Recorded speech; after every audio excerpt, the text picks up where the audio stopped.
Returning from Cuba, I want to share a beautiful, inspiring story about the women's liberation movement that took place there. You see, before the revolution, Cuba was a male-dominated society with very little, hardly any rights or opportunities for women.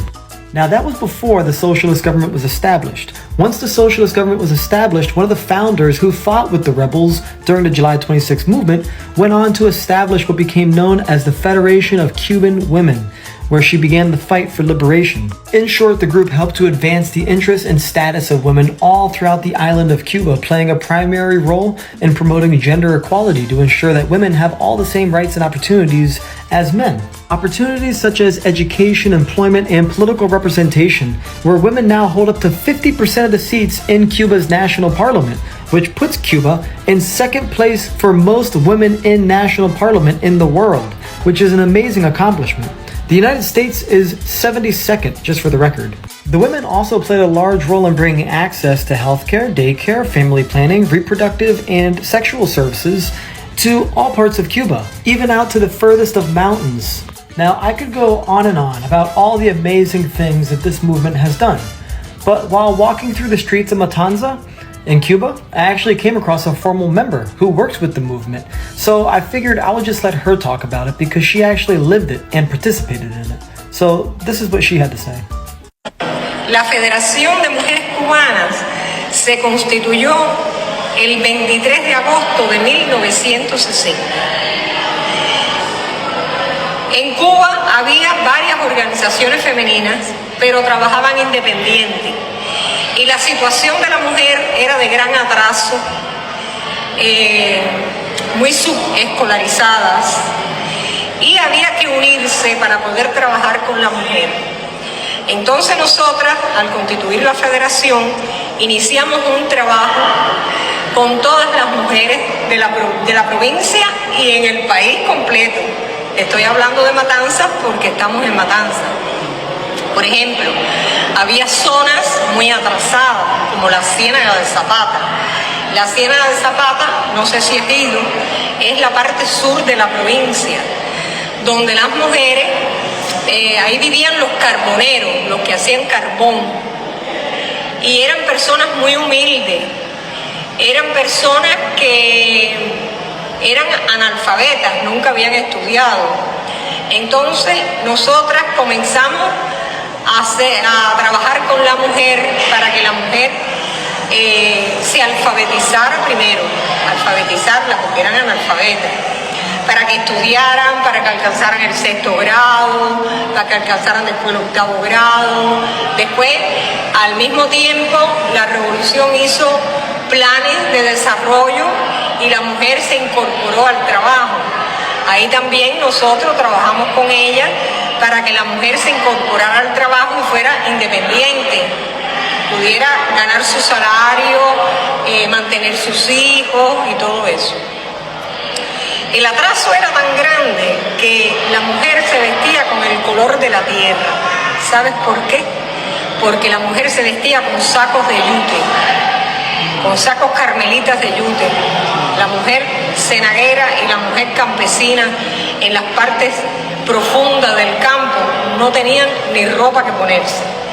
Y la revolución empezó a hacer tiendas, empezó a comercializar, a llevar productos a toda esa zona, y la vida de la mujer comenzó a transformarse, comenzó a cambiar.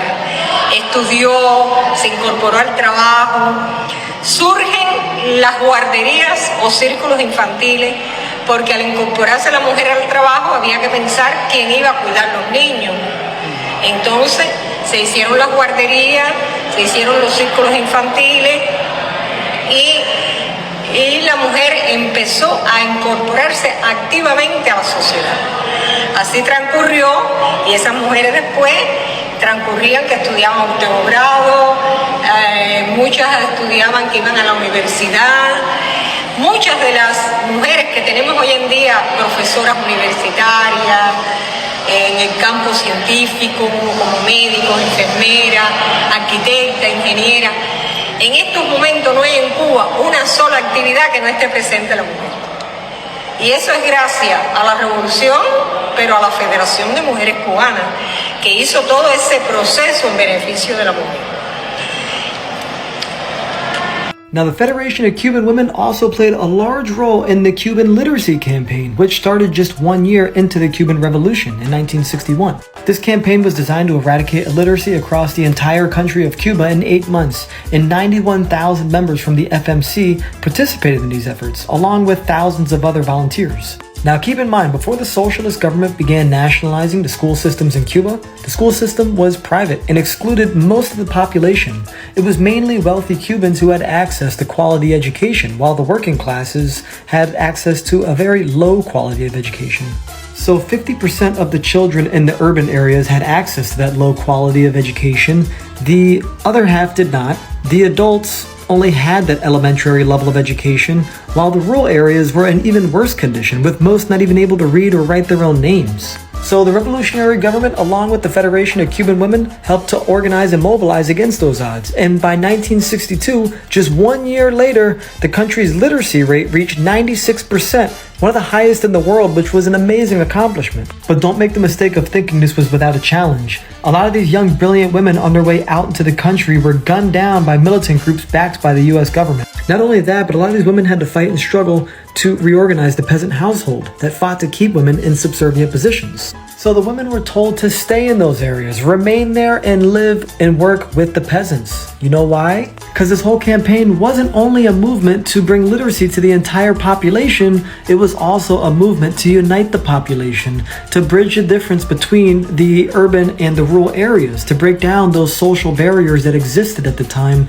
that prevented the unity necessary to build socialism. Fidel famously addressed these teachers from the urban areas before sending them off to the rural areas. He said, "You will teach and you will learn," which was brilliant because there was an ignorance that persisted amongst the urban populations against the rural populations that had the overall population divided. So like I said, this wasn't just a collective effort to bring literacy to the entire population of Cuba, which they did. This was also a collective effort to bring unity to the entire population of Cuba, which they also did.